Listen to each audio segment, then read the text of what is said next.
Want to know the latest in soccer? Then listen to the Golden State Media Concepts Soccer Podcast. From MLS, the World Cup, and the Premier League, we've got you covered. The latest updates, the hottest matches, and news on the league's top players. It's the Golden State Media Concepts Soccer Podcast. David Beckham scores a goal to take England all the way to the World Cup finals.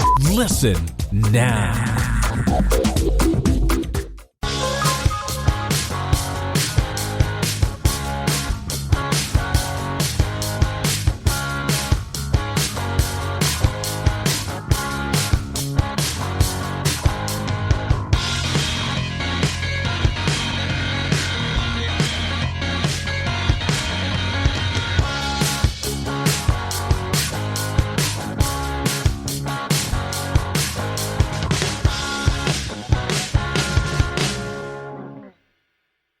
Thank you for tuning into the GSMC Soccer Podcast, brought to you by the GSMC Podcast Network. I'm your host, Steven Melendez, and I'm going to be bringing you the latest and greatest in soccer news from around the world. Welcome back, everyone, to your favorite soccer podcast. I have some exciting news for you today. I have officially been transferred to the basketball podcast, something that I've been wanting for so long. And for those of you who have been listening to me here, that does not mean that I am leaving the soccer podcast. I am now going to be doing both soccer and basketball. It'll just be one soccer episode and then one basketball episode per week. So if you guys want to listen to me there, I will be on the basketball podcast. I believe it's going to be every Sunday. And then now my soccer podcasts are going to be on Tuesdays. So yeah, super happy about that. But enough of that. We're going to be talking about a lot of things going on today in the soccer world. We have the Europa League round of 32 wrapping up. We're going to get into that. Of course, a lot of domestic league action that I want to get to as well. And honestly, for my top 10s in the last segment, I'm starting to run out of ideas, man. I'm trying, because I don't want to talk about my top 10 favorite uniforms. I don't know. I'm not really big on fashion. Yeah, some of them look nice, but I'm not really gonna do it. I like doing it on players, on teams, and I'm starting to run out. I've done all the all-time team players. I haven't done all-time teams. Maybe that's what I'll do later. I've done all international teams. I was thinking about doing international all-time players. Maybe that's something I'll do later on. But I've already talked about a lot of those top players because I did because I just finished doing current international players, and I think I already did. No, I talked about a lot of the old-time players when I did top 10 at each position. But again, I'm running out of a lot of these ideas. So today, I'm gonna be doing something a little different. I usually do top 10 best, top 10, strongest, whatever. I'm doing it the opposite way. So let's just get into what we're gonna be talking about in today's show. First segment, I'm gonna be getting into the Europa League. We got the round of 32 second legs that wrapped up last week. I'm gonna be talking about all of them. We had some big time upsets. A lot of those teams that I had as my top 10 best teams left in the Europa League are out. So, and a few that were in my top 5. And I also want to talk about the round of 16. We got those draws out. We got one crazy tie that is going to be coming up in the round of 16. So I'm going to get into all that. Second part of the show, we're going to, of course, talk about the Premier League, talk about what's going on there. There were a lot of games that happened this past weekend. I'm going to be getting into all those games. And the third segment, top 5 leagues, talk about Bundesliga, Serie A, La Liga, Liga. We're going to get into all that. And then lastly, we're going to be talking about the top 10 worst Premier League clubs this season. I know when you think about that, you'll probably just name off, the from worst to best. But I feel like there's some teams that are, bottom of the table that are a little better than some of the teams that are ahead of them, and so you'll see a couple mix-ups there. But what I'll do is I'm going to be talking about those teams, what's wrong with them, who are maybe some of their best players, and why it is that they're having such a bad season. So yeah, that's what we're going to be talking about today's show. So let's get right into it, starting with the Europa League round of 32 second leg recap, and of course round of 16 preview. We're going to be starting off with a pretty big blowout of Tottenham and Wolfsburg. Tottenham took care of business, defeating Wolfsburg in the first leg 4-1, and then doubling up on that score, going 4-0 on Wolfsburg in the second leg, making it an 8-1 aggregate. Wolfsburg just had no chance. Tottenham were clicking on all cylinders, and they didn't even go with a lot of their top players. I mean, they didn't have Song playing, they didn't have Harry Kane playing, so they were able to pretty much dominate, with guys like Dele Alli, Carlos Vinicius, Gareth Bale, guys who really have not gotten play in the Premier League for most of the season. So that was a pretty easy wrapped up tie for Tottenham there. I mean, next round up, I mean, they have a pretty favorable matchup as well. We'll get into that later though. But yeah, first round of 32 for them, breeze. Next, we had a pretty exciting tie between Ajax and Lille. Lille, who have been, playing, incredible this season, leading in Ligue 1 at the moment, and were one of the hotter teams in the beginning of the season. They kind of fallen back just a little bit, not playing at that same level that they were. But then they took they're going up against this Ajax squad, who obviously fell from the Champions League into the Europa League knockout rounds. And it was a tough matchup for them, and they were just not able to get over the hump, losing to Ajax 4-2 on aggregate, 2-1 in the second leg. And Ajax were pretty much dominating this entire leg. I mean, Lille certainly got opportunities. I mean, the possession was pretty even, but in terms of their defense, that's always been kind of the biggest issue with Lille. Their offense, they have so many different options. They got guys from Timothy Weah, who's actually been playing pretty well, Jonathan Bamba, Yassizi, Ikong. They had Jonathan David off the bench. They had a lot of guys who can score the ball. The only problem is that their defense. I like their goalkeeper, Mike Nang. He's a very solid goalkeeper, the French goalkeeper. He's been very solid, but he doesn't get a lot of help from his back line. And that kind of hurt them in this leg, allowing 4 goals for Ajax, and they just weren't able to score enough to really make this close. So it was Ajax moving on to the next round, and it was honestly a lot easier than the score really looked. Next, we had a pretty close tie between Napoli and Granada. I was rooting for Granada all the way, although I was expecting Napoli to step up. And especially with them not really having a leg in the Serie A table, for the Serie A title, to really look at the Europa League as a chance to really, make a name for themselves this season and really explode. But they allowed themselves to play passive in the first leg, allowed Granada to get a 2-0 lead in the tie, and they just couldn't make up that deficit in the second leg. They got an early goal from Zielinski, and it was a beautiful goal at that. And I love Zielinski. I feel like he's one of the more underrated players in the world at the moment. And it really looked like Napoli had lit a fire under them. That they were really looking to give it to Granada in this game and change the tie. But they allowed a goal in the 25th minute from Angel Montoro that really put them behind the 8 ball, especially with those 2 goals that they gave up in the first leg. Now they have this away goal that they had to, get over, and it didn't matter if they scored even 3 goals in this game. They needed to get 4 in order to really get over Granada, since they had that away goal. And they scored in the second half from Fabian Peña in the 59th minute.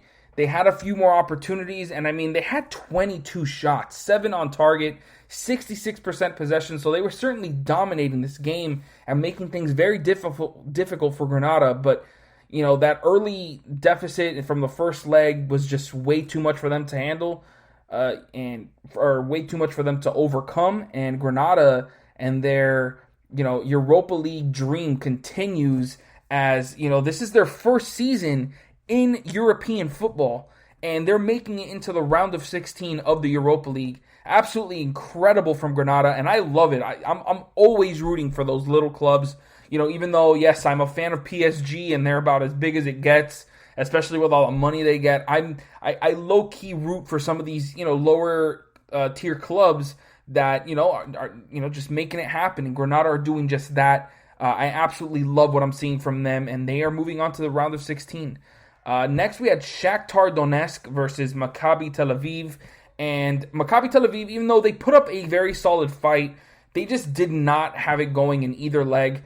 Couldn't get a goal in the first one, allowed 2 goals by Shakhtar, and those were 2 away goals at that. So they certainly had a lot to make up in this leg, and just couldn't do it. I mean, they had 14 shots, only 1 of those were on target. So it's just, and overall throughout this entire game, it never felt like Maccabi Tel Aviv were really threatening Shakhtar. They had like a couple opportunities in the first half.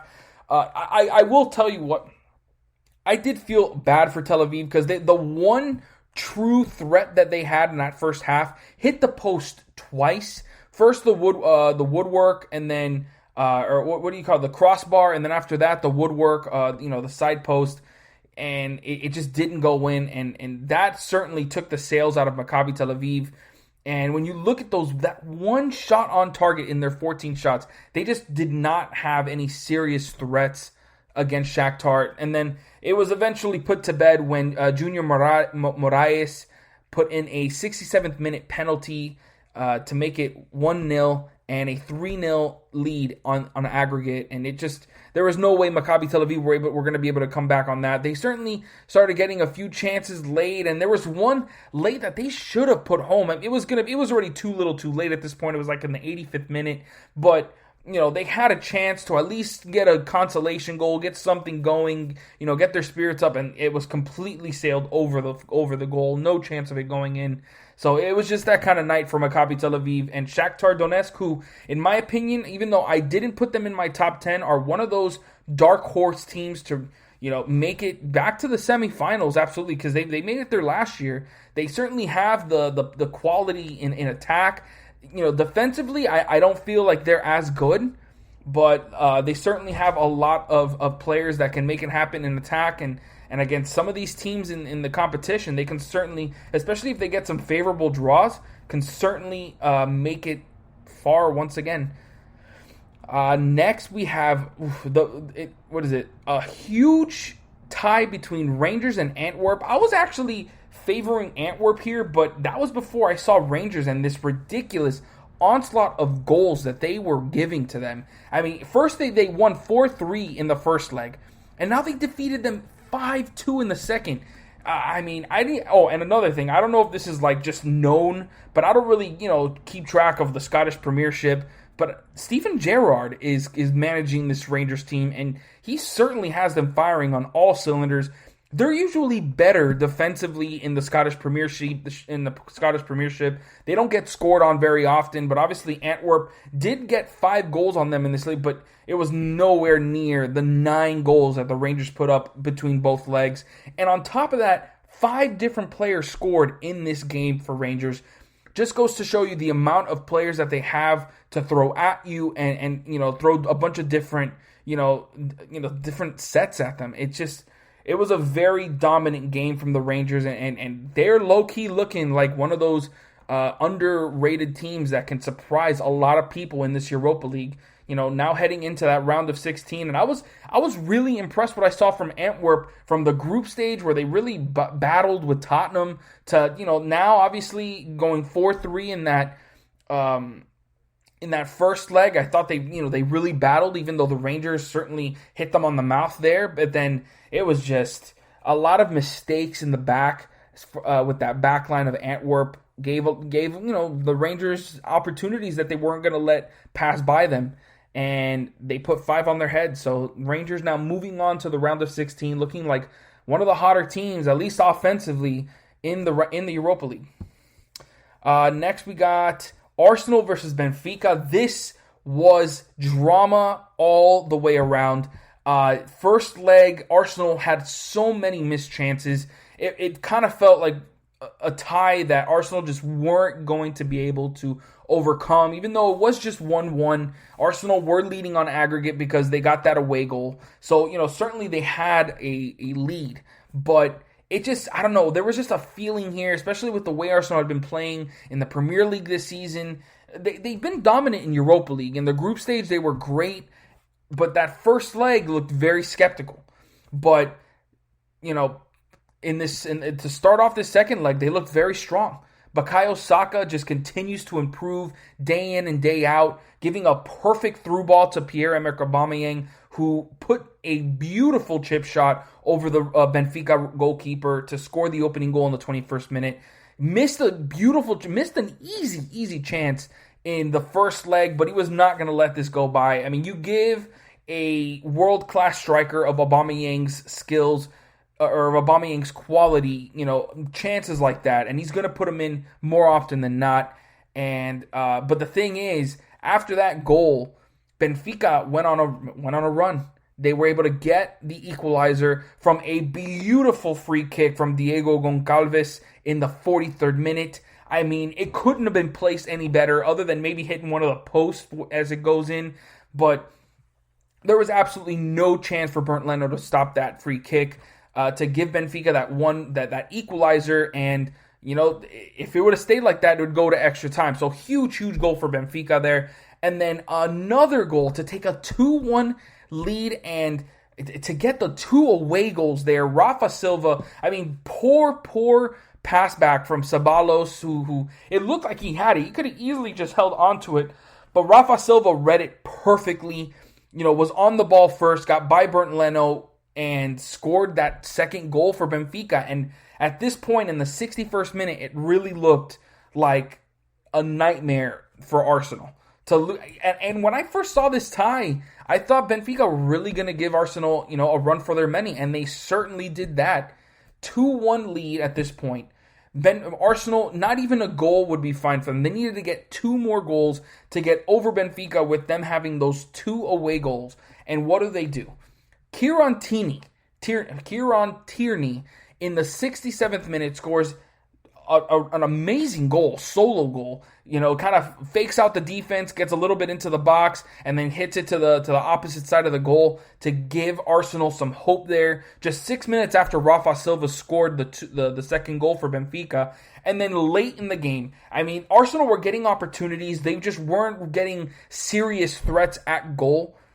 But then late in the game, once again, Bukayo Saka to Pierre-Emerick Aubameyang to score the 3rd goal for Arsenal in the 87th minute. Just huge. This is one of those games that can really launch Arsenal into, some amazing play, and this could certainly change their season. I mean, not in terms of, any sort of threat for, I don't even think they have a chance for a European spot in the Premier League, but to get a chance here in the Europa League to make noise and really turn their season around. Because no matter what's happened this year, surely it's been a mess. A lot of injuries, a lot of just poor play. But if Arsenal are able to turn this around and win the Europa League, I honestly feel like everything will be forgotten. They'll be in the Champions League next season. They'll get to regroup and hopefully, with that secured Champions League. I mean, of course, they got a long way to go. They got to go by guys, although a lot of big-time clubs got eliminated in this round of 32. They still got teams like Manchester United, AC Milan, Roma to worry about. So it's still a long way to go, but this was a huge game, a huge comeback from Arsenal to really, jumpstart their Europa League campaign. Next, we had a kind of a quiet match, even though it did end in a 3-5 aggregate score for Molde. Molde versus Hoffenheim. I mean, I was all on the Hoffenheim train early, actually entering this season. I thought Andrej Kramaric was going to end up being, by easily the second best striker in the Bundesliga behind Lewandowski. Obviously, now we know that's Eintracht Frankfurt's Andre Silva, but still, I was expecting a lot from Hoffenheim this season, and they have certainly disappointed. And the season just gets even more disappointing with this 2-0 second leg loss to Molde, giving up a goal early on in the 19th minute to Erik Andersen. And then in extra time, Andersen just, kind of puts it away with a second goal. And Hoffenheim heading into this match had a huge time advantage, scoring 3 away goals. All they really needed was just to continue to stick with Molde in this game, and they just couldn't do it. Molde were, they just did enough. They did just enough. And when you look at the stats, Hoffenheim had 27 shots, 9 on target, 74% possession, while Molde only had 3 shots, 2 on target. Like, if that just goes to show you what kind of season it's been for Hoffenheim, even despite all the advantages they had in this game, Molde played terribly. Like, they didn't have any momentum, but they were able to take advantage of the few, just lapses in the defense for Hoffenheim to give themselves a chance and get into the round of 16. Now we got Villarreal versus RB Salzburg. I expected this tie to be much closer. I thought RB Salzburg had, a lot of talent coming in, but Villarreal also, in La Liga, they're one of the top clubs in La Liga, have a lot of quality themselves. And this was a much closer game than the first one. Villarreal, in my opinion, absolutely dominated RB Salzburg in that first leg. But this one, RB Salzburg, certainly fought back. They got the opening goal in the 17th minute. Really looked like they had, their eyes set on a tie and getting into that round of 16. But Villarreal were able to, calm things down, hold on to their to their 2-1 aggregate lead until they scored from a goal from Gerard Moreno in the 40th minute, making it 1-1 and kind of making things difficult for RB Salzburg. Them now needing 2 goals to get past them, and but then Villarreal were able to hold on in that second half until a penalty was awarded to them, and Gerard Moreno put it home, making it a brace for him. And Villarreal moving on to the round of 16. In the end, I expected Villarreal to move on, but I expected more of a fight, kind of like what you saw in this game from them, but through both legs. If they would have done that, they probably would have had a much better chance to move on to the round of 16. Now, probably the biggest upset in this entire competition, Slavia Praha scores 2 away goals on Leicester City to knock out, in my opinion, one of the favorites to win this competition. Certainly, Leicester City have been dealing with a lot of injuries. They had an Ndidi, though. Pereira probably still getting, his legs under him. They didn't put Harvey Barnes. They had him off the bench. Castagna off the bench as well. They didn't have Madison in this game, so certainly that didn't hurt them a bit. But, man, I just expected so much better from Leicester City, and for them to lose 2-0 to Slavia Praha. I mean, you got to give it to Slavia Praha. Held it to a 0-0 draw going into the half, and then in the 49th minute scoring to open it up and really put the trouble on Leicester City, because now they needed 2 goals since they hadn't scored in that first leg when they were away, and they just didn't answer the call. Leicester City get eliminated in the round of 32 by Slavia Praha, and I'm just very disappointed because I expected so much better from this Premier League club. This is one of my favorite clubs in the Premier League, and they just did not answer the call. They dropped it. Then now we got AC Milan versus the Red Stars. This was another very close tie where AC Milan are extremely lucky to get by. Another very skeptical game from AC Milan. They have just not been playing at that same level that they were early on in the season. They've just been dropping points and almost lose this leg. Luckily, with those 2 goals they had in the first leg which were away goals, they were able to get by on away goals after getting a Frank Kessie penalty in the 9th minute. The Red Stars were able to get a goal get an equalizer pretty soon after that in the 24th minute, but then a red card in the 70th minute for the Red Stars kind of made it impossible for them to really get anything going, and AC Milan were able to move on. Dynamo Kiev able to get that very important away goal to kind of put Club Brugge on the brink, and they are able to move on. I'm kind of going through this quick because I've been talking about all these games, and I want to get into some big ones. Manchester United and Real Sociedad. I mean, with the 4 goals that Manchester United scored in that first leg, there was really no chance for Real Sociedad to put 4 on Manchester United, and this game ended up being a goalless draw. Not what I expected at all. I mean, Manchester United had a lot of chances, and it could have easily been 1 or 2-0 win for Manchester United, but they'll take this regardless, move on to the next leg, although I did hear a recent podcast of Manchester United fans that even though, yes, they're moving on to the round of 16, they are still extremely disappointed that a team that they expected to be, one of the top in the entire world to be in the Europa League regardless. So, you got to take the win where you get it, and now their sole focus is going to be to win the Europa League to at least get some kind of trophy this season. Roma took care of business versus Braga. It never really felt like Braga had any sort of chance against Roma. They were just dominating them throughout this entire game. There was an own goal for Braga in the 87th minute that got them a consolation goal in this tie. But Roma put 3 on their head in this game and really closed the door pretty early on in this game. Young Boys versus Leverkusen. I mean, even though, yes, Young Boys had a 4-3 aggregate lead before this game started, but Leverkusen got 3 away goals. So they had a huge opportunity to really, come out strong in this game and move on to the round of 16. But as it's been for a lot of this season for Leverkusen, at least recently, they continue to be inconsistent and lose 2-0 to the Young Boys. And I got to give it to the Young Boys. I mean, they played very well in this game. Even though they had only 29% possession, it didn't feel that way if you were looking at this game. Yes, Leverkusen were putting a lot of pressure on the Young Boys, but they still looked like they were composed and were getting, the opportunities that they needed to get past Leverkusen, and they did just that. Very disappointed from Bayern.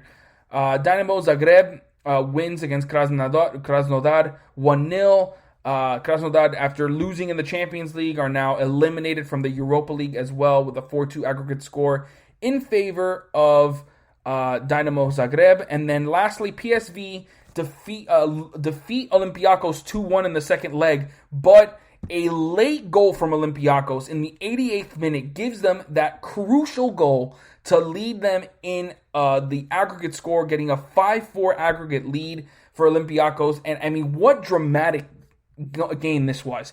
I mean, huge first half from PSV to get back into this, to really turn this tie on its head, taking a 4-4 aggregate lead on away goals.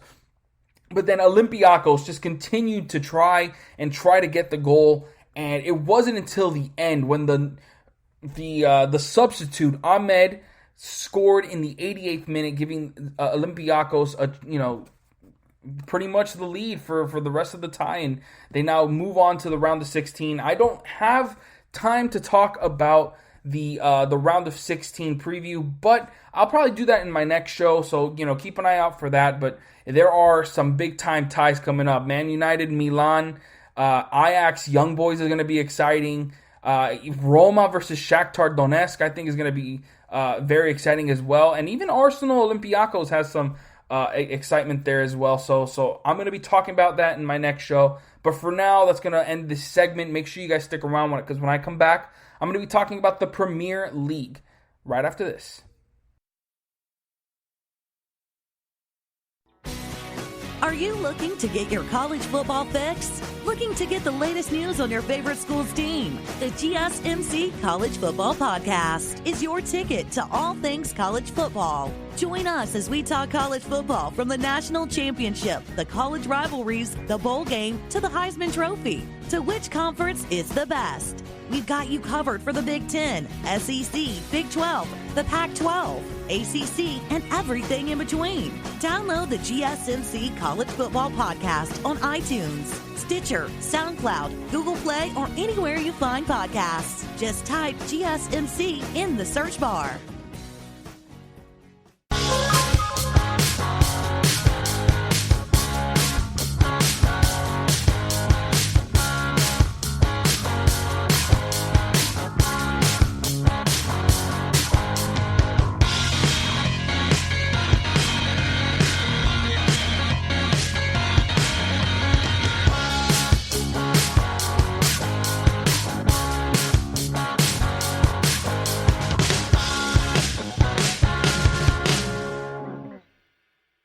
Welcome back, everyone. If you missed the last segment, we talked about the Europa League round of 32 second legs.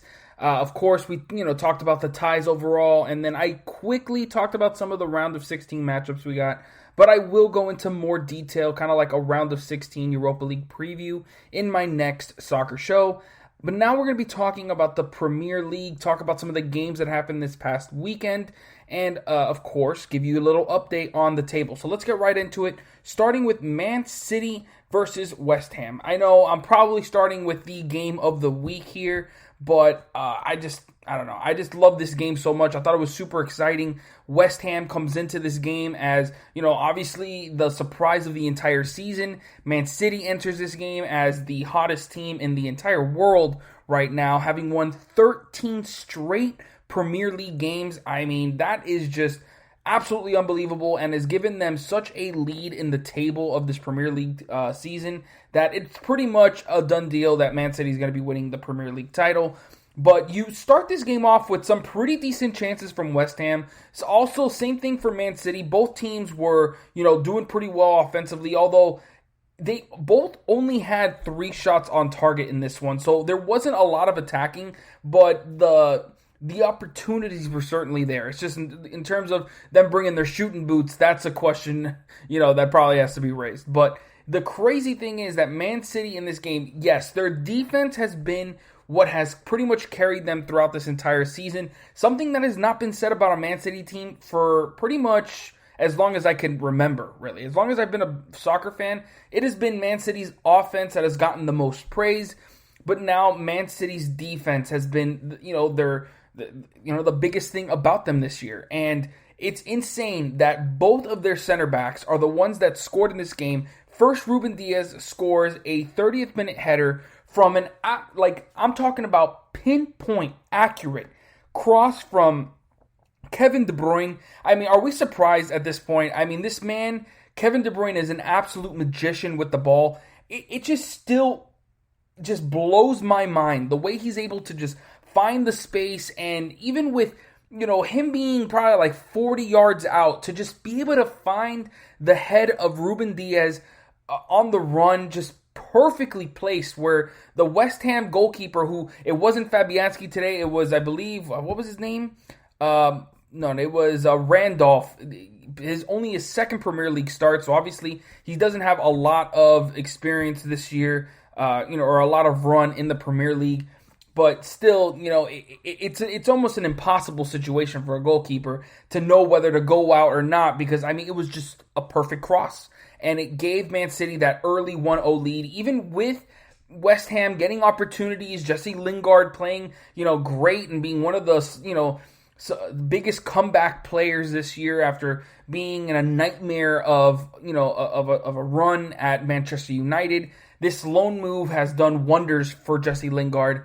And he was playing well, but Man City was still able to get that opening goal from Ruben Diaz. However, just watch out for West Ham, man, because they continue to fight, continue to get opportunities, and just before the end of the half, Mikel Antonio scored in the 43rd minute. At first, it looked like it might have been a goal for Jesse Lingard, but Mikel Antonio directed it into the back of the net, and the run of clean sheets for Man City was officially done. They had 8 of their last 10 games in the Premier League were clean sheets, and they now, or I think it's just in all competitions, were clean sheets, and West Ham were able to score a goal here. And it's just so impressive. It just continues to be incredibly impressive the way West Ham have just continued to improve and just be able to play at this type of high level. And obviously Jesse Lingard being added into this squad and giving, a different type of creativity and flair is certainly, a big reason for that. But still, you go into halftime tied 1-1 against the top team in the Premier League, and probably, like I've been saying, the top team in the world right now with the way Man City's been playing. Second half is also competitive, both teams getting opportunities, but Man City were certainly starting to get, a lot of more opportunity. They had 64% possession, most of that coming in that second half, as the first half, like I said, was pretty even. And eventually they were going to get a score. It just kind of felt that's the way this game was going. And John Stones in the 68th minute scored to a very calm goal. I mean, it wasn't a header. He had to go with his feet. And a lot of the time, these center backs that aren't known for scoring, although John Stones does have, I think he has about 3 or 4 goals this season already. Either just try to strength it. What am I trying to say? Power shot it over, into the goal, and it ends up sailing over the crossbar. John Stones, very composed finish to make it 2-1 for Man City and give them now their 14th straight Premier League win. And, they've now got a 12-point gap at the top of the table ahead of Manchester United, who just hasn't been able to find any consistency with 3 draws in their last 4 games. We're going to talk about that one now, which was a very dud of a game. This one that I'm about to talk about, Chelsea versus Manchester United, was supposed to be the match of the week. But really, in my opinion, I don't really think so. I think it was really always going to be that West Ham versus Man City game, because West Ham have just been playing in my opinion, so much better than Chelsea, at least of late for sure. And obviously we know Man City over Manchester United, but I mean, you put Manchester United against West Ham, and I can't tell you who wins that game. Obviously, people are going to be favoring Manchester United. That's just the way it goes. But West Ham have the firepower, and with Fabianski between the sticks, they have the composure in that back line to win any game. Obviously, just to defeat Man City is just a whole nother level at this point.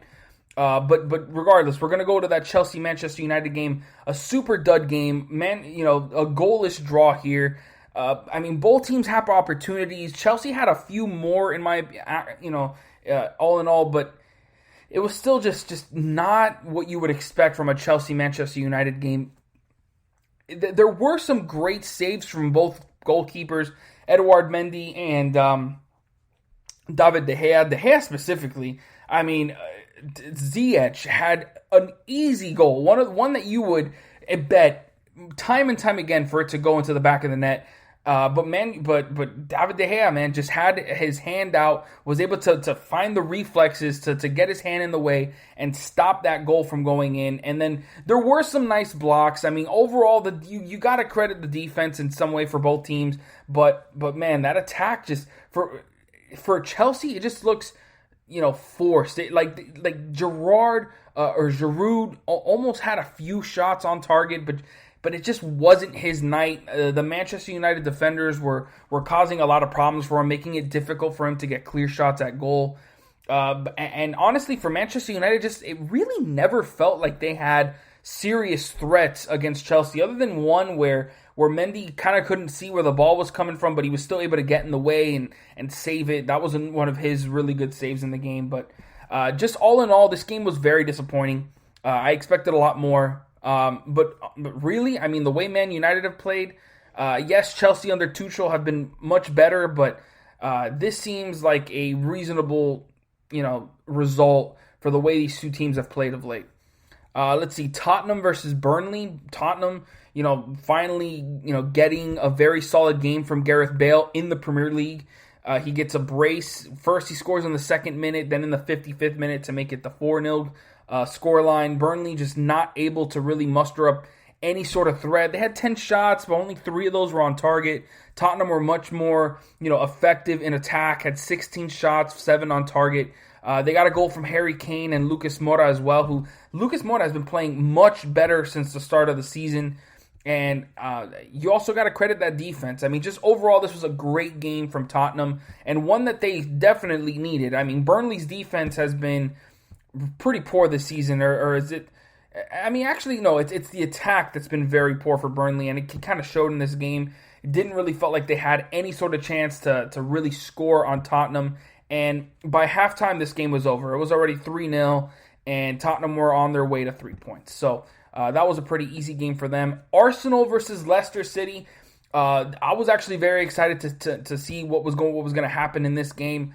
Can Leicester City, continue to play the way they have, or, with only 13 games left, kind of the way it happened last season? Leicester City were pretty much at the top of the table for most of last season, but then fell apart over the last few weeks, or I should say last 2 months, and just gave up that Champions League spot. Or I think they didn't even make.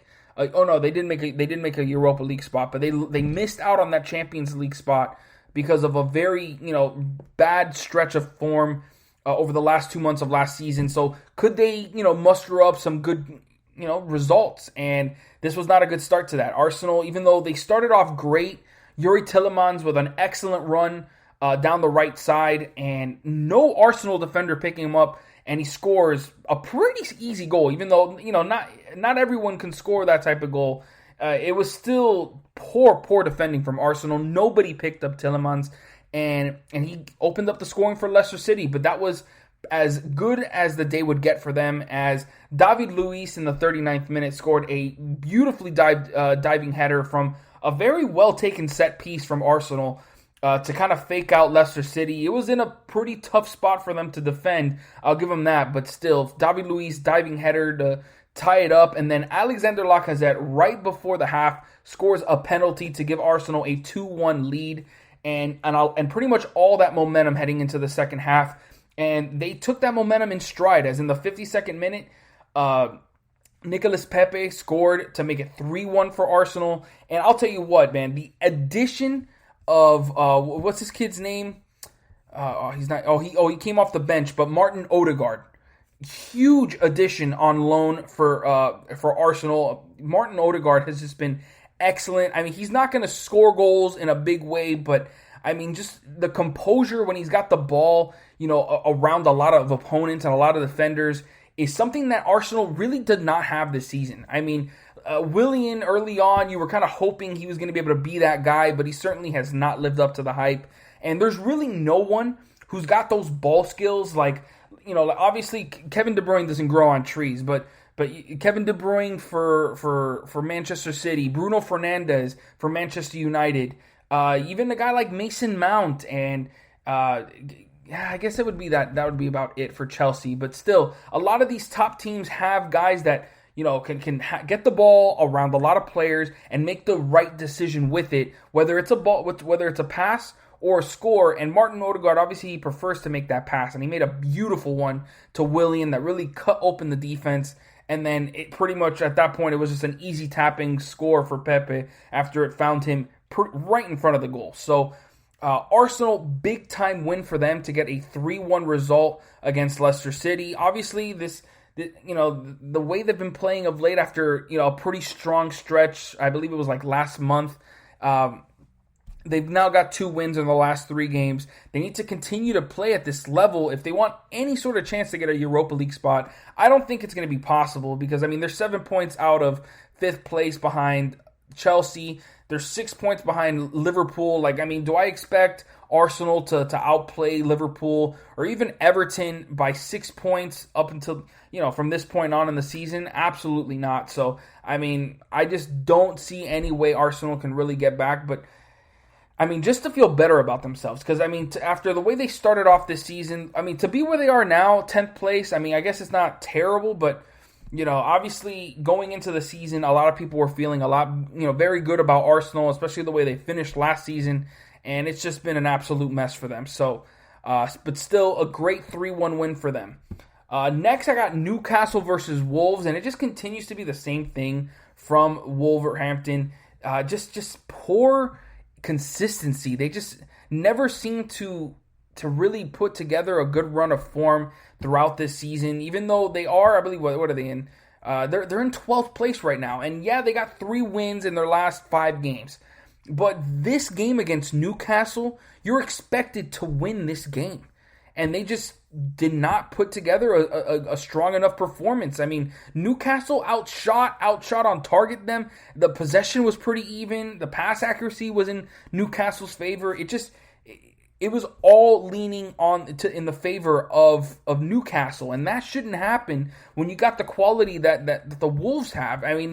Yes, the answer at the beginning of the season was, when you lose a striker like Raul Jimenez, that it's going to hurt them, especially offensively. But now they got Willian Jose, and I'll tell you what, I did not realize how poor of a season Adama Traore has had in his, I think it was like 20-something games that he's played so far in the Premier League.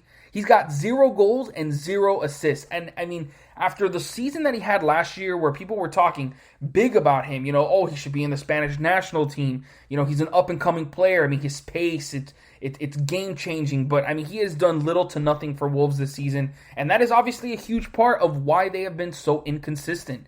And to get a 1-1 draw against Newcastle, and to have to need a late goal from Ruben Neves to even get this equalizer against a team in Newcastle who have been near the bottom of the table this whole season. They're one of the worst attacking teams. They've been one of the worst defending teams also. They have the 3rd worst goal differential in the entire season. It's just kind of unacceptable from the Wolves, and especially when you look at their form of late, to have before this game, to have 3 wins in your last 4, you're going up against a Newcastle team that you can easily defeat.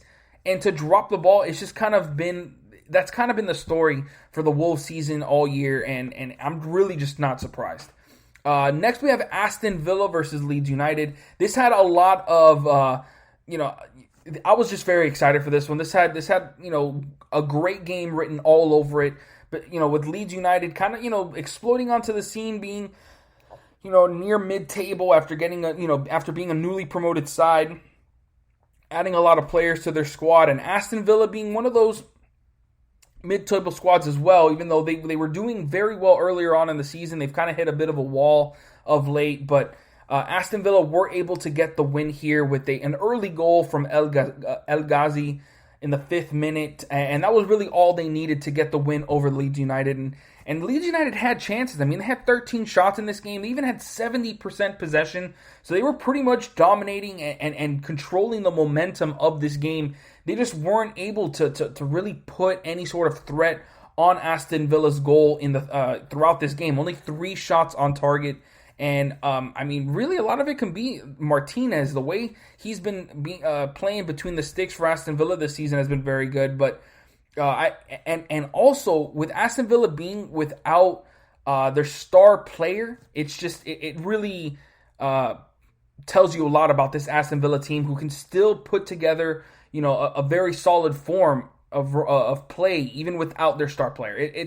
It really tells you a lot about their team, and I am a fan of them, but obviously they need to do better if they want to get that chance to move closer into, because they are only they're 5 points out of 5th spot, out of a Europa League spot.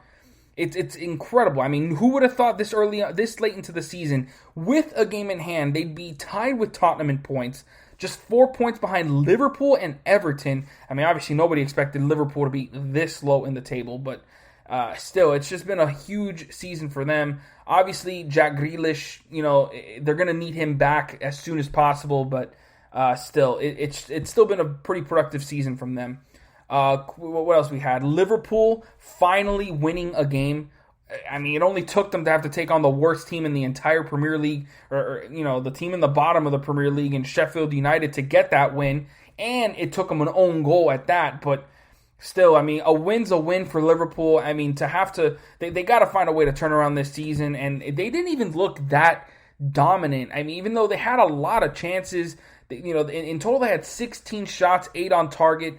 Sheffield United also had a few chances of their own, even though they got called offside for a few of them. There was one own goal by the newly acquired, the newly acquired center back for them, Kabak, that was called off because Sheffield United was called offside. But still, there was just way too many chances for Sheffield United that they got behind the back line, which has just been an issue for Liverpool this season. And the fact that these teams just can't really, like Liverpool, just haven't been able to play as well in attack, just kind of tells you the way the season has been.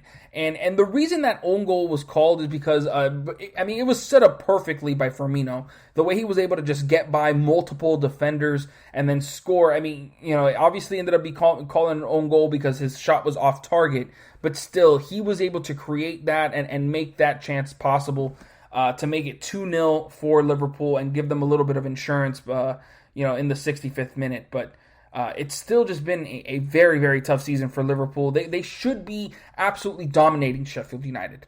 It should not be, they needed an own goal, to get a 2-0 win over Sheffield United. But that's just been the way this season has gone for Liverpool. And this is their first win in 6 or 7 Premier League games. It's just been a very poor run of form. But they're still only 1 point out of a Europa League spot, 2 points behind West Ham for a Champions League spot. So, they obviously still have time to turn this around, but they need to do it quickly if they don't want this to be one of the, biggest upset seasons in probably Premier League history.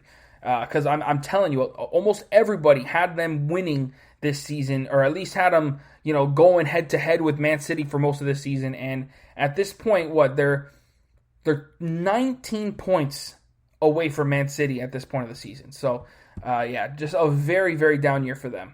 And lastly, we got Everton versus Southampton. Southampton's been playing very poor this season. at least, of late over the past month. This February is one that they're going to want to forget.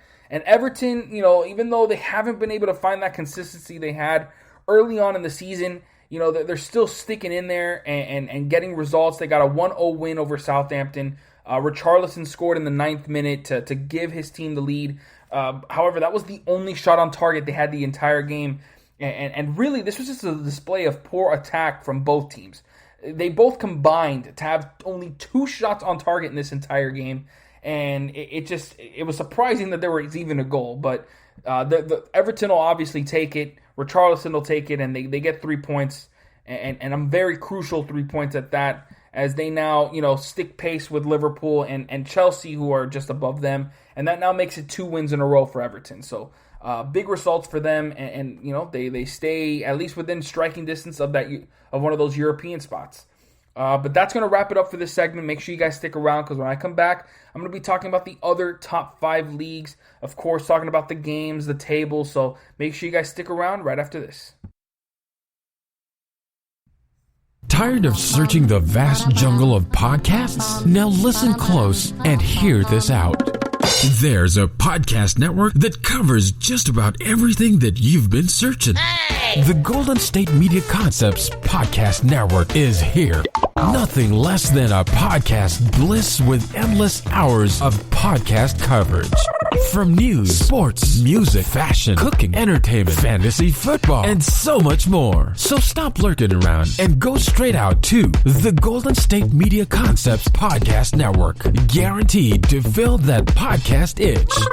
Whatever it may be. Visit us at www.gsmcpodcast.com. Follow us on Facebook and Twitter, and download us on iTunes, SoundCloud, and Google Play.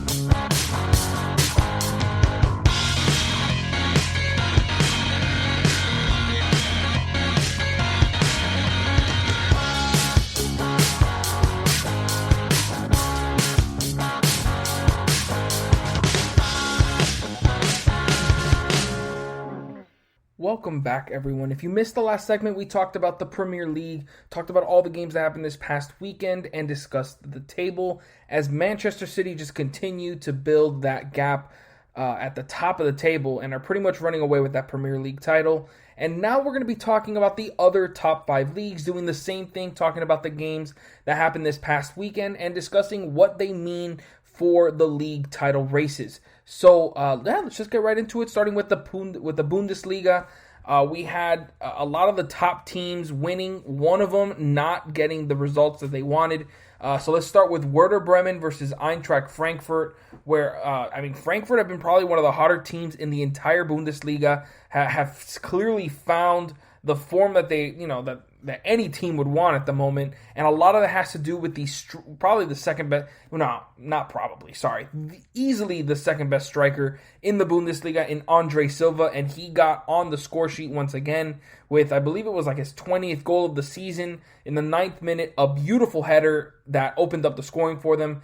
And it looked like Frankfurt were on their way to another Bundesliga victory. However, Werder Bremen had something to say about that in the second half, as in the 47th minute, they got a goal from Salasi and got that equalizer. That was a big-time part due to, just the Werder Bremen stronger play from, late in the first half going into the second half. Though Frankfurt certainly dominated most of this game, you saw spurts of Werder Bremen starting to get their groove in the game. And eventually it led to 2 goals. That first one in the 47th minute, and then another one in the 62nd minute by USA international Josh Sargent. It has been tough for him this season. He has not been able to get a lot of goals. That's only his 3rd of the year. But still, Sargent putting in a very, very solid goal for Werder Bremen to give them a 2-1 victory over Eintracht Frankfurt. And it's a big victory for Werder Bremen, as it gives them a bit more distance between them and any sort of threat of a relegation spot. and that's now 2 wins in their last 5, though, they did have a loss and 2 draws mixed in there. It's still solid play from them, and to get a win over Eintracht Frankfurt, who have been playing, as good as anyone in the Bundesliga, that's a very, very solid victory. And of course, with the way Frankfurt have been playing, they didn't drop out of a Champions League spot, but it certainly hurts them, especially with Borussia Dortmund getting a win this week, a 3-0 victory over Arminia, the newly promoted side who have not been playing well this season. They are in one of those relegation spots, and they're looking to try to get some sort of victory or at least a draw to be able to get out of that relegation playoff spot. They're only a game ahead of Mainz, who, have been playing better of late, got 2 wins and a draw in their last 4 games. So, they needed to try to get a result, but they lost 3-0 to Borussia Dortmund, who have been playing well of late. First half was a bit, nerve-wracking for Dortmund, as Arminia didn't have a lot of chances. I mean, they only had 8 shots, 2 shots on target, and Dortmund certainly had chances, but it just wasn't a dominant showing in that first half. However, second half was much different.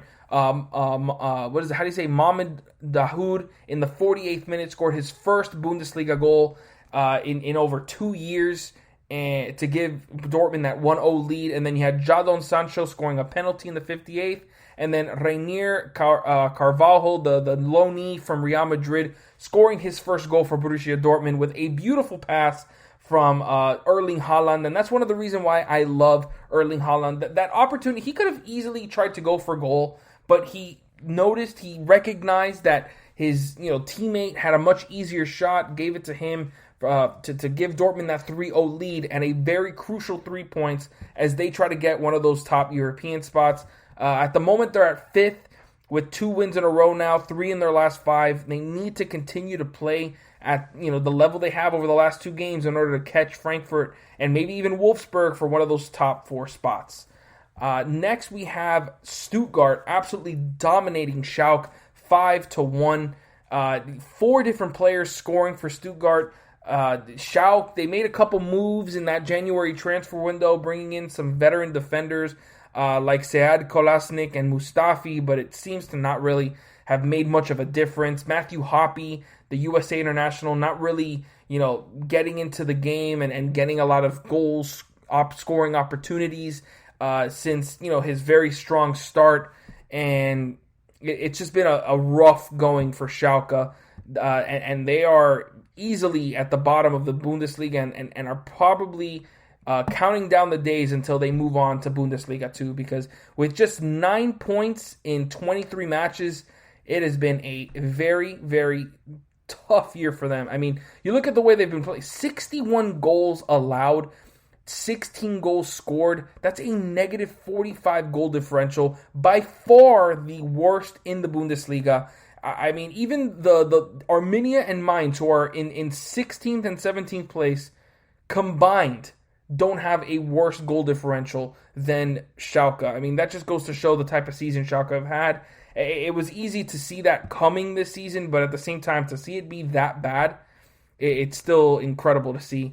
Now for the title race teams. You got Bayern Munich dominating FC Köln 5-1, just looking as dominant as they've looked all season.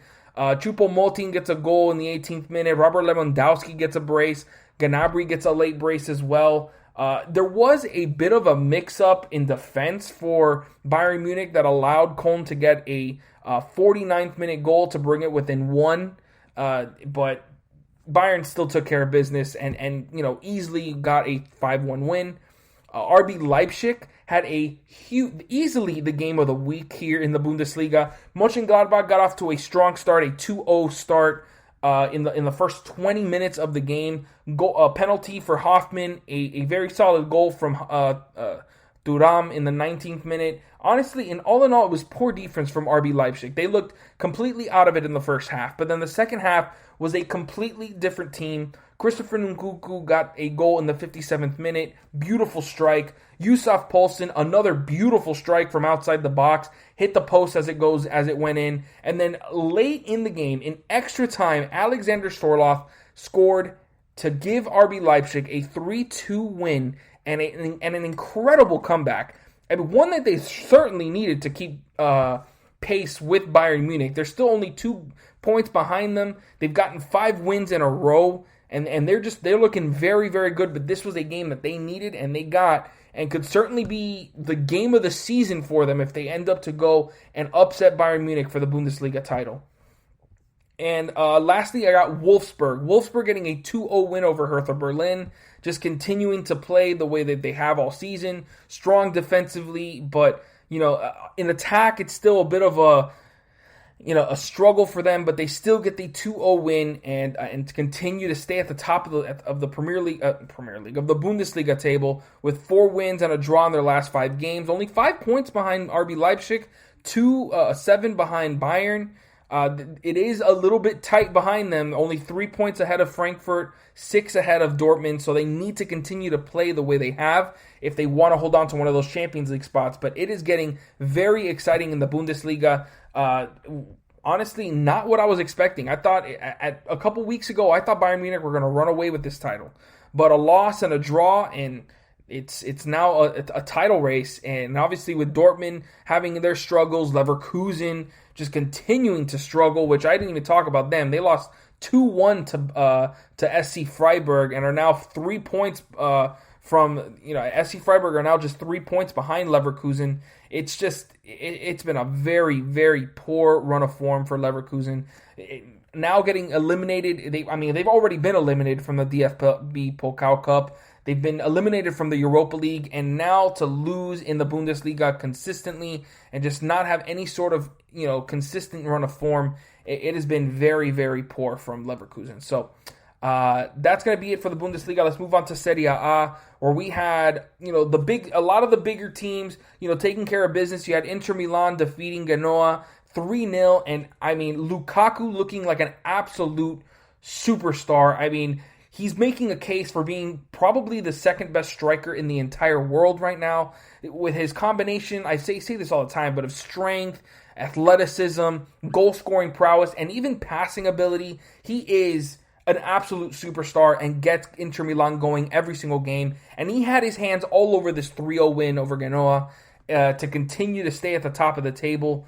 You had AC Milan taking on Roma away from home. This was a very big game for AC Milan. The pressure was high for them after that loss to Inter Milan last week, and they were able to get the victory. 2-1 win over Roma, but it didn't start off too... they got a penalty in the 43rd minute from Frank Kessie right before halftime, but then Roma scored in the 50th minute from Jordan Veretout, a goal that looked to be a big breakthrough for Roma as they've certainly been playing well in this game. It was pretty much an even matchup between both of these teams. They both had opportunities. Roma had 8 shots on goal. AC Milan had 9, had nearly the same amount of shots. Pass accuracy was even. Possession was pretty even, just slightly in Roma's favor. And however, Roma were not able to hold on, as it has been for most of the season for Roma against some of the top teams in Serie A. AC Milan get a second goal from Ante Rebic, a perfect turn after he received the pass and he finished it with a really solid goal to give AC Milan a crucial 2-1 win to keep pace with Inter Milan. Obviously, Inter Milan have won, 8 consecutive games in Serie A. Inter Milan, while AC Milan has dropped 2 matches in their last 5 games and, have dropped a few points and are now 4 points behind Inter Milan. But then you look behind them and it kind of looks like they're, as it's been for most of the season, they've created that space. Juventus, failed to get, a result this week, getting a 1-1 draw against Verona. Cristiano Ronaldo, they barely did anything in that first half. They had a couple chances, but overall it was a very poor match from Juventus, who just didn't seem to get any momentum. Chiesa did find Cristiano Ronaldo for it wasn't a very good taken shot, but it was still scored by Cristiano Ronaldo. But then for them not to, hold on to that lead and allow Verona to score in the 77th minute and draw this game, and they drop 2 points here, it just kind of feels like there's no chance for Juventus to play well enough while at the same time Inter Milan or AC Milan to drop enough points for them to move into that one of those top 2 spots. We also have Napoli defeating Benevento 2-0.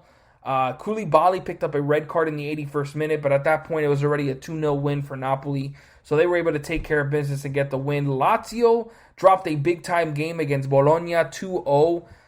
They just looked out of it the entire game. Immobile had a chance at a penalty early on, and it was a poorly taken shot, to be honest. It was an easy goal. It was an easy save for the Bologna goalkeeper in the penalty spot. And Bologna were able to take care of their chances. Their only 2 shots on target at the time went in the second. What was it? The first one by Mbaye in the 19th minute, and then the second one by Sangsong in the 64th. Lazio had no answers and dropped points. A big time loss for them, as they've been playing great over their past few weeks, but now have 2 losses in their last 3 games. Kind of lose that momentum and fail to get into one of those top 5 spots.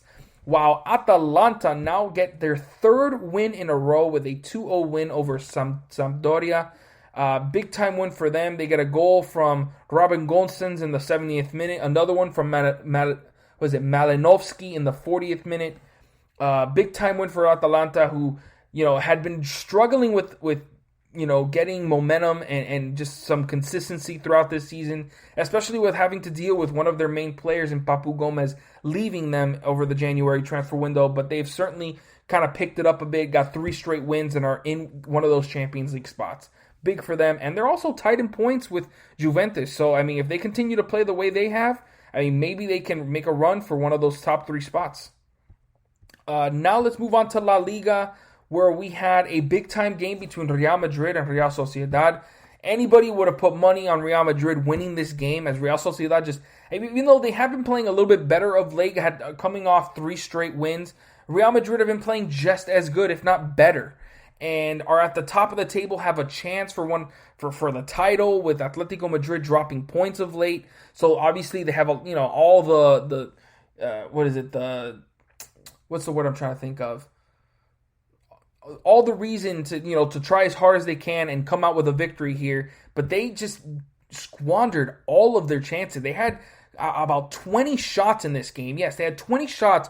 Only 3 of those were on target. They had 60% possession. Were pretty much dominating most of this game, especially late after Real Sociedad scored a ridiculous header. I should say Porto scored a absolutely ridiculous header that no goalkeeper in the world would save. It went as perfectly placed as you can possibly put it in the 55th minute to give Real Sociedad that 1-0 lead. But then Real Madrid kind of turned up the pressure, got a lot of the ball, were getting opportunities. They just couldn't put the ball on goal. Did not make the Real Sociedad goalkeeper work, really. And 3 shots on target this entire game. They were lucky to get a goal late in this one in the 89th minute from Vinicius Jr. to at least salvage a draw in this game.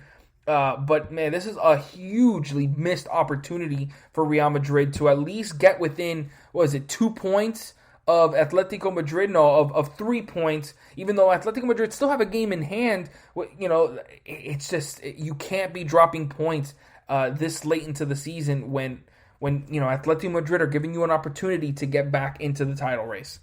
Barcelona, on the other hand, did not let their opportunity slip. They won a 2-0 victory over Sevilla. Big win for them. Got a goal from Ousmane Dembele. Another goal from Lionel Messi late in the game to kind of seal the victory for Barcelona. And they, take care of business. Get a 2-0 win over, one of the top teams in La Liga. It was a big-time game for them. Sevilla had come into this game playing extremely well, and it was anyone's game, really. But Barcelona took care of business. Are now tied with Real Madrid at 53 points. Both teams only 5 points behind Atletico Madrid. And main reason for that is because Atletico Madrid took care of business this week with a 2-0 win over Villarreal. It took an own goal early on in this game in the 25th minute for them to open up the scoring. However, João Felix in the 69th minute was able to make it a 2-0 victory for Villarreal, and it's a big-time game for Atletico Madrid against one of the better teams in La Liga. Even though Villarreal have not been playing well of late, have not been able to get consistent results, have been settling for a lot of draws.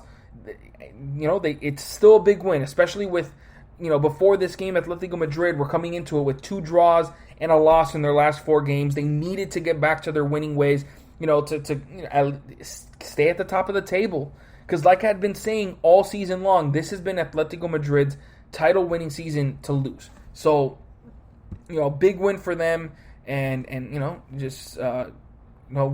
job well done for them. Next, I want to talk about Granada versus Elche. I mean, it's not a big-time game, but I just love that Granada just continue to get results after, a big-time win in the Europa League round of 32 to continue their European season. They get a 2-1 win over Elche. They started off the scoring in the 35th minute or in the 31st minute, but then Elche answered quickly in the 40th, and then it took them all the way to the 79th minute to get the winner from Antonio Puertas, and that was all she wrote for Granada, and a big-time win for them as they now, get their first win in their last 4 games, kind of righting the ship after a poor run of form, and it kind of feels like a little too late for them to kind of make a run for one of those European spots, but they're still alive in the Europa League, and it's been a very solid season for Granada overall. Next, let's move to Ligue 1, where we had a lot of interesting results going on. I want to mainly talk about the teams at the top of the table. Obviously, I'm talking about Lille, PSG, Lyon, and Monaco, who have clearly separated themselves from the rest of the pack. All 4 being above 55 points, and 5th place being at 41. So they've clearly made that distance. It's going to be a 4-team race for that Ligue 1 title. Super exciting stuff. So first, let's talk about PSG taking on last place Dijon, who are big time the worst team in the league. They've got 15 points in 27 matches and are looking like their days in Ligue 1 are numbered. And they got a 4-0 win over them. Very strong game from PSG. I mean, it was needed, obviously, after losing their last game, and got an opening goal from Moise Kean, got a brace from Kylian Mbappe, a header from Danilo Pereira, his first goal for PSG as well, and they just needed to take care of business here. They did just that to keep pace with the top of the league. Monaco were able to do the same against Brest, a team who was also, kind of underperformed this season, giving Brest now their 2nd straight loss. But it didn't come easy for Monaco. They didn't score until late in this game. Stevan Jovetic in the 76th minutes opened up the scoring. Kevin Volland in the 90th made it 2-0 to kind of shut things down for Monaco. And really there was no threat from Brest. They only had 7 shots, 1 of those on target. While Monaco were pretty much dominating most of this game, they just couldn't really get a breakthrough until late in the game. But they were still able to get the 3 points and stay on pace at the top of the table. Now, the interesting games. You had Lille dropping points against Strasbourg. Not what you would expect from them, especially against a team that, yes, they got 2 draws and a loss. A win, 2 draws, and a loss in the last 4 games before this one. Haven't been, the worst team near the bottom of the table, but still, with Lille playing the way they've been playing, no one would have expected Lille to drop points here. Yet they do, and the only reason they got a draw is because they got a late equalizer from Jose Fonte in the 86th minute. Strasbourg were leading pretty much this entire game after scoring in the 36th minute. Lille, but again, that's a big time draw for Lille to at least salvage a point here, but you would still have expected Lille to get a win. And then for Lyon taking on Marseille, they also dropped points, getting a 1-1 draw against Marseille. Carl, Toko, and Kambi opened up the scoring for Lyon in the 21st minute, but then the newly acquired Milik for Marseille scored in the 44th minute via penalty. A red card for Lyon in the 70th minute made things a little bit dangerous for them, but Marseille never really threatened them after that penalty equalizer, and Lyon get a 1-1 draw. So they at least salvaged a point. But then now when you look at the table, you got Lille 2 points ahead of PSG. They've dropped a couple points in their last 3 games, 2 draws and a win. So they need to pick it up a little bit if they want to make sure they stay ahead of PSG. Lyon now a draw and a loss in their last 3 games, have dropped enough points to now fall behind PSG. And then Monaco, they continue to win. They got 4 wins and a draw in their last 5. Are just a point, but just look at that. first to fourth are only separated by 4 points. It's going to be a super, super exciting end to the season. You got Lille in first with 59 points, PSG in second with 57, Lyon in third with 56, and Monaco in fourth with 55. Such an exciting end to this season. I hope this is just a sign of things to come for Ligue 1. I just want this. I want the league to do much better, because it obviously is always considered a farmers' league, one of the worst league in the top 5. So I always like to see it having this kind of competition. Obviously, I want PSG to win always, but still, it's fun to see this competition for the league title race, as this has pretty much never happened. For as long as I've been watching soccer, there has not been a 4-team race for the league title. So that's going to wrap it up for this segment. Make sure you guys stick around, because when I come back, I'm going to be talking about the top 10 worst Premier League clubs this season right after this. This is your ultimate stop for everything sports. The Golden State Media Concepts Sports Podcast. Should I say more? From the NFL, MLB, the NBA to MMA, it's all in here. The Golden State Media Concepts Sports Podcast. Listen now.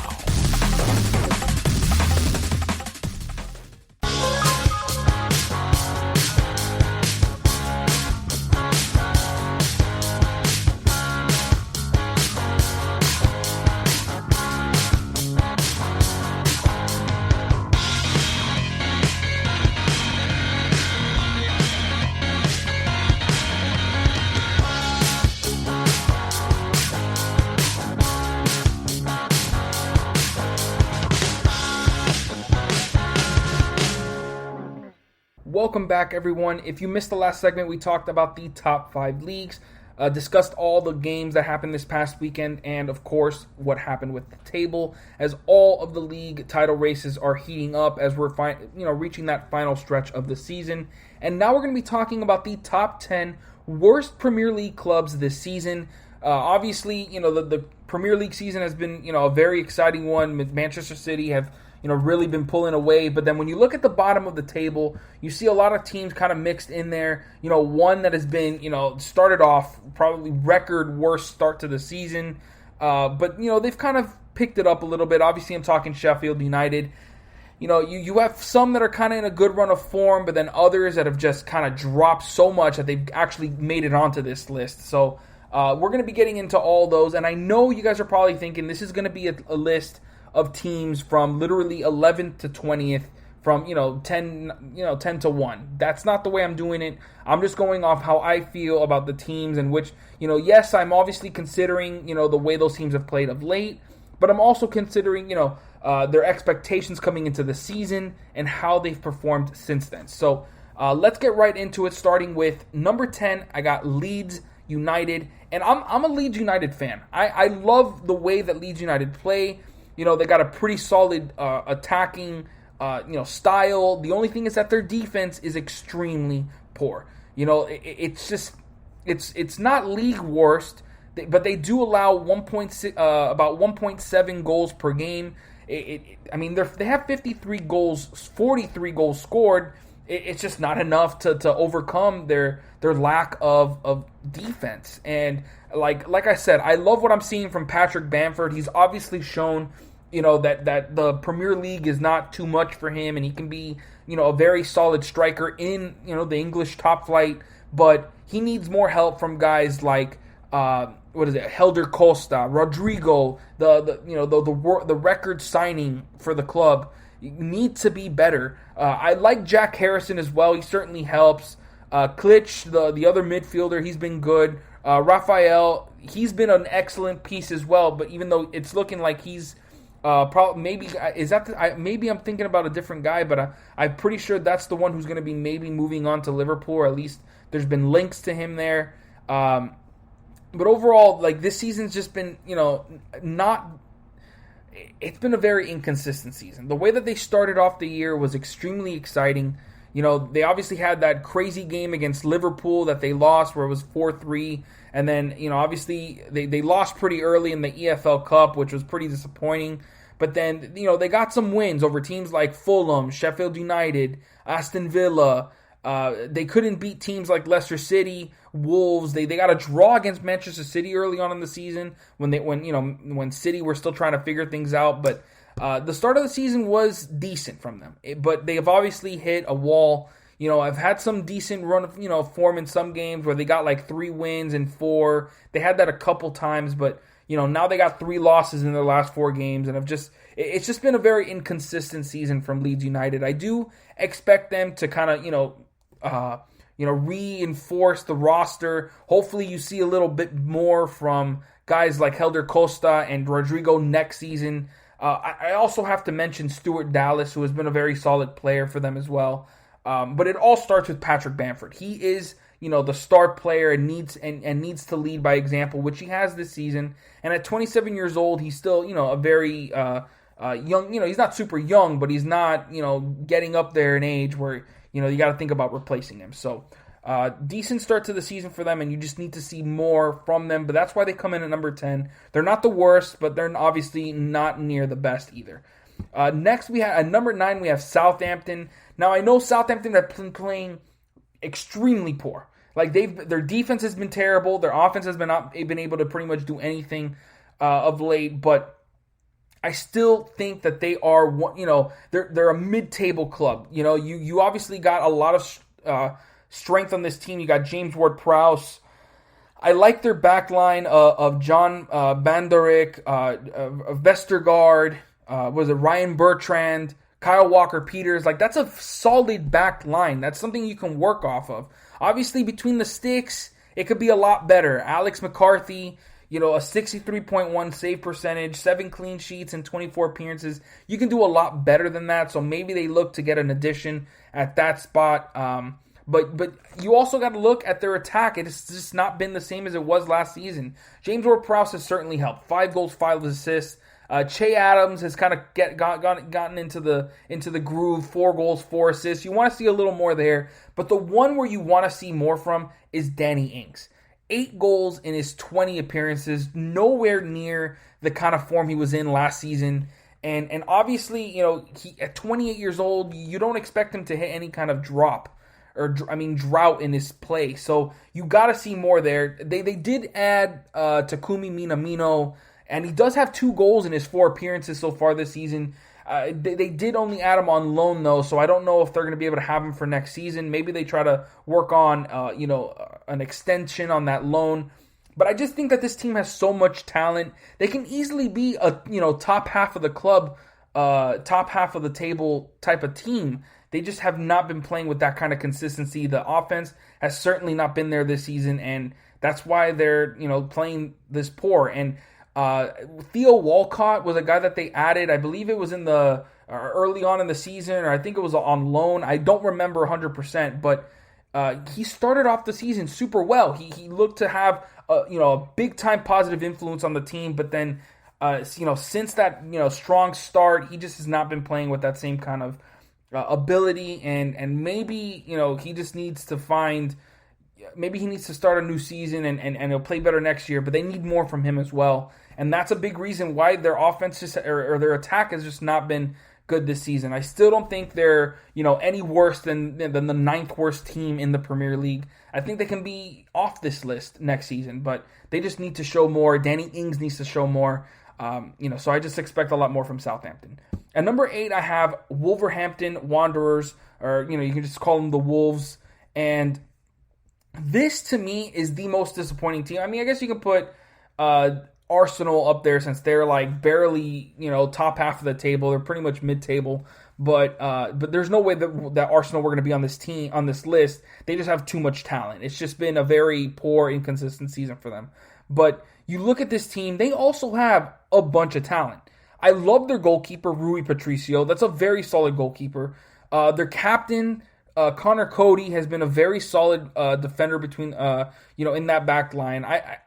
I'm not in love with Nelson Semedo. I think he is very overrated. But, I mean, he's had some, flashes of solid play. It's obviously been the biggest reason is obviously Raul Jimenez has not, had picked up that really terrible injury early on and has not really made the same, has not had that same impact. I mean, there was times when he was one of the top 10 strikers in the world. So they're obviously missing him. Willian Jose got brought on in the January transfer window, has not had a big time impact. He's definitely a body that you can put in that number 9 spot, but he's got 0 goals, 0 assists in his 7 appearances so far. Has not had the impact they were hoping for. Same thing could be said for the 18-year-old Fabio Silva, who was brought in to kind of replace Raul Jimenez, but he did not do well at all. And that's the main thing with this team. They're just missing offense. They're missing their attack, and their defense is decent. I mean, 33 goals allowed. That's about just a little under 1.3 per game. If this was the attack from last season, they would easily be a top half of the table squad. But their offense has been non-existent this season. And then on top of that, Adama Traore, after having such a solid season last year, like I was saying earlier in this segment, 0 goals, 0 assists in 25 appearances. That's just not going to cut it. That's absolutely terrible. That means it's empty numbers. Empty numbers. Same thing could be said for Den Donker. 21 appearances, 0 goals, 0 assists. You cannot have that from guys that are, big time parts of your attack. Like, it just can't happen. I'm very disappointed in that. Same thing, Daniel Pondens has shown some decent signs. 3 goals, 2 assists, but just not enough. Roman Saiz, I think he's solid in that back line with Connor Cody, but it's just not enough attack. And I do think this team has a lot of quality. And obviously, if they get Raul Jimenez, that can all turn around, and they might not even be on this list next season. But they need to do better, and that's why they're at number 8. At number 7, I got Brighton, and this was the team that I was expecting to have, a big turnaround season and be one of the, just one of the upset. What am I trying to say? One of the biggest surprises of the year. But guys like Joel Vetman, was Adam Lallana, have not had the impact that I thought they were going to have coming into the season. Lewis Dunk, 3 goals. He's a solid defender. Ben White, same thing. But they just don't have enough attack. They only have one guy that has scored more than 3 goals this season. And that's, Neil Maupay? The 24-year-old Frenchman has 7 goals and 1 assist. 3 of those being penalty kicks. So really, in open play, he's got 4 goals. So it's just been a very, very tough season for Brighton in terms of offense. I mean, they've only scored 1 goal per game. That's not going to cut it in the Premier League. And that is why, but at least their defense has been solid enough to at least keep them in enough games to be at least above the relegation zone. But they've been in one of those relegation battles throughout this season. And you got to be impressed with the young goalkeeper that they have, Robert Sanchez.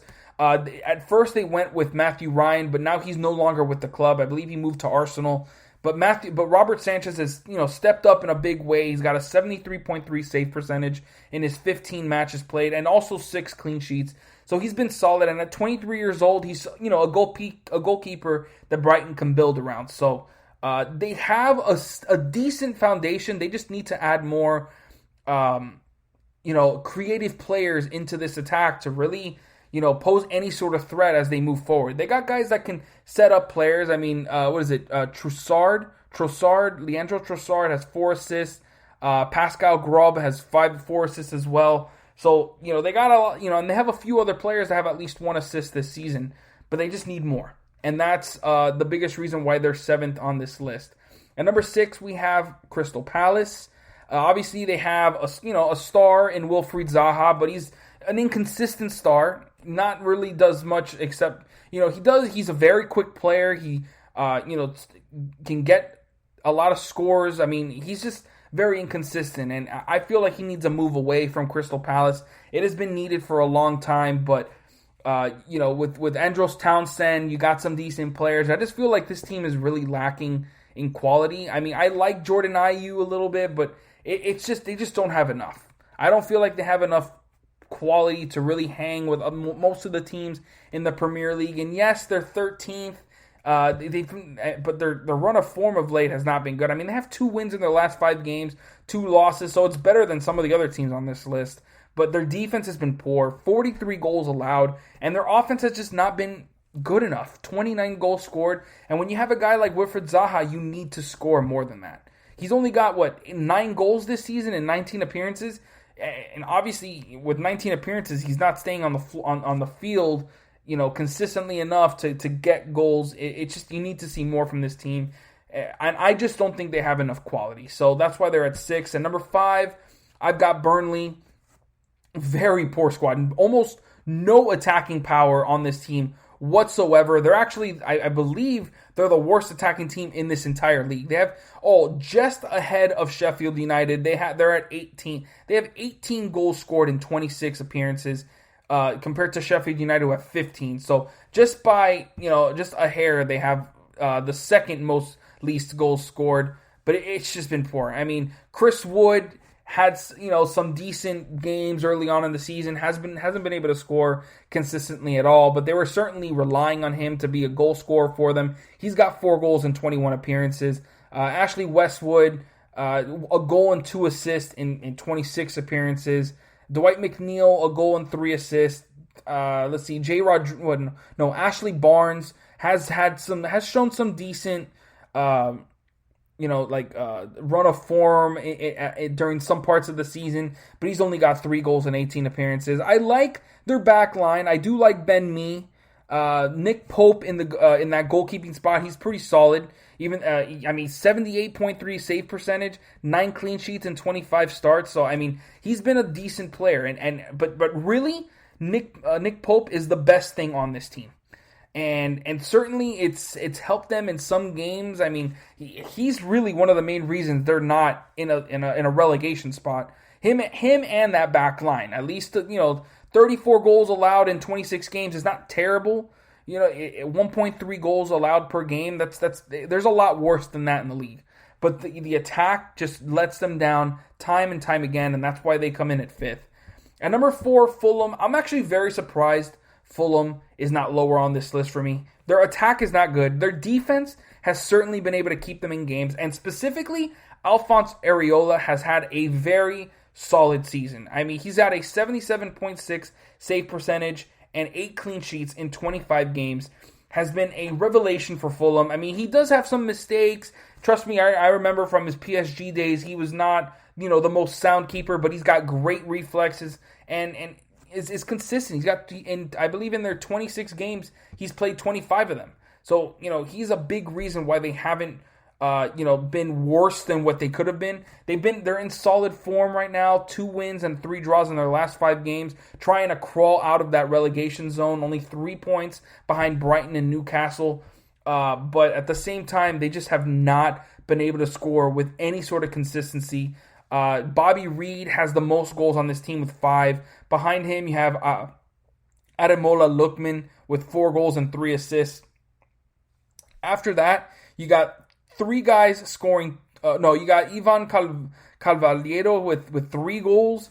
What is it? Alexander Mitrovic, which you would expect him to do a lot better than what he has this season. 2 goals and 3 assists. It's just the biggest problem is that attack. They need to add more there if they want to have any sort of positivity going into this team. Antonee Robinson, the USA international, I was expecting more from him this season. 0 goals, 0 assists in 20 matches played. He's been in better form of late, but just doesn't, it doesn't pop off the page for you there.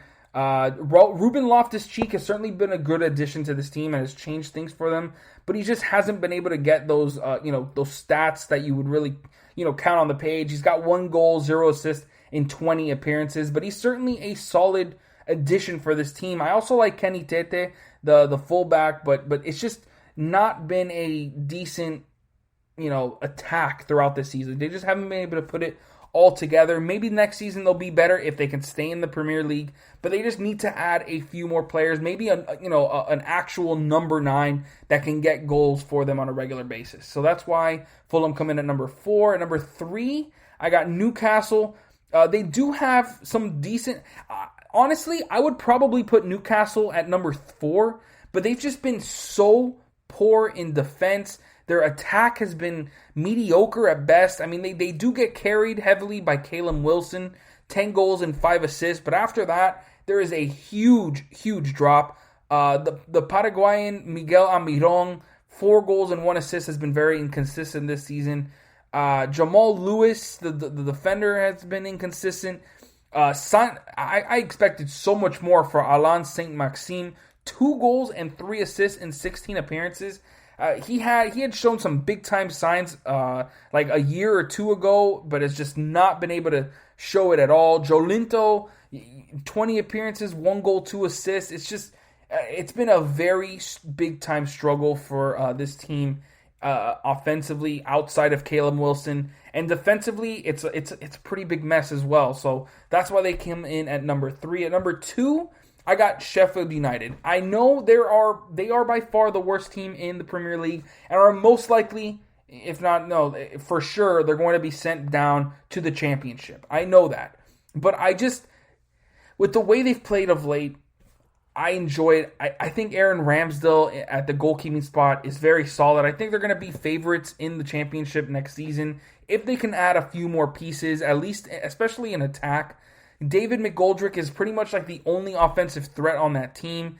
I love Ethan Mpadu. Maybe I'm a little bit, I'm a little bit one-sided there because I think Ethan Mpadu is a very, very strong young player. I think he's very versatile, can play in so many different spots. He might not even be on this team next season, so in that sense, this team would definitely be number 1 on this list. But I just think that they have enough talent on this team to be much better, and they've certainly showed it of late, but it's just not good enough. Billy Sharp, comes off the bench primarily, has 3 goals. That's second on the team. So they just need more on the offensive end, especially from guys like Oliver Burke and Oliver McBurney. The 2 Scotland forwards have been terrible this year. 19 appearances for McBurney and 17 for Burke, and both have just 1 goal to their name. Need to be so much better than that, and the reason they're so bad is because they just aren't. They're the worst attacking team in this league, and the only reason they're not worse than the team ahead of them is because of their defense. It's slightly better, so I'll give that to them. But at number 1, I have West Brom. I have West Brom here because I value defense more than offense. And yes, West Brom have 5 more shots or 5 more goals scored than Sheffield United, but their defense is absolutely atrocious. They have allowed 55 goals in 26 appearances this season. It's just been I just don't understand it. Like, I like Matthias Pereira. He's a very solid player. 5 goals, 3 assists. He just hasn't been able to do it consistently this season. Caleb Robinson has shown some, signs of being a solid player, but I mean, he's also been inconsistent. I like guys like Matt Phillips. Sammy Ajayi, Jake Livermore, all solid veteran players, but it's just been such a poor effort defensively. And specifically, I mean, like, Sam Johnson does what he can, but he is not a Premier League caliber goalkeeper. 67.3 save percentage, and yes, he gets a lot of shots on goal at, shots on target sent at his way. 150 to be exact this season. He saved 102, which should probably rank, at least near the top of the league this season. But 4 clean sheets and 25 starts, it's just been... That's the biggest thing with them. And I definitely value defense over offense, and that is why I put West Brom at number 1. The worst defensive team in the Premier League, and just the worst team in the Premier League overall. So that's going to wrap it up for this segment. I hope you guys enjoyed. I always love giving you these, this content, and I hope you guys listen to my basketball podcast coming up next week. I'm super excited for that. You guys are going to see a different side of me when I'm talking about basketball. Trust me, you're going to want to listen to that. So, as always, thank you for listening to the GSMC Soccer Podcast, brought to you by the GSMC Podcast Network. I would like to ask that you please remember to subscribe to the show and write a nice review. That really helps us. Also, if you can please follow us on Facebook, Twitter, and Instagram, I would really appreciate it. Thank you and have a great night. You've been listening to the Golden State Media Concepts Soccer Podcast. part of the Golden State Media Concepts Podcast Network. You can find this show and others like it at www.gsmcpodcast.com. Download our podcast on iTunes, Stitcher, SoundCloud, and Google Play. Just type in GSMC to find all the shows from the Golden State Media Concepts Podcast Network. From movies to music, from sports to entertainment, and even weird news. You can also follow us on Twitter and on Facebook. Thank you, and we hope you have enjoyed today's program.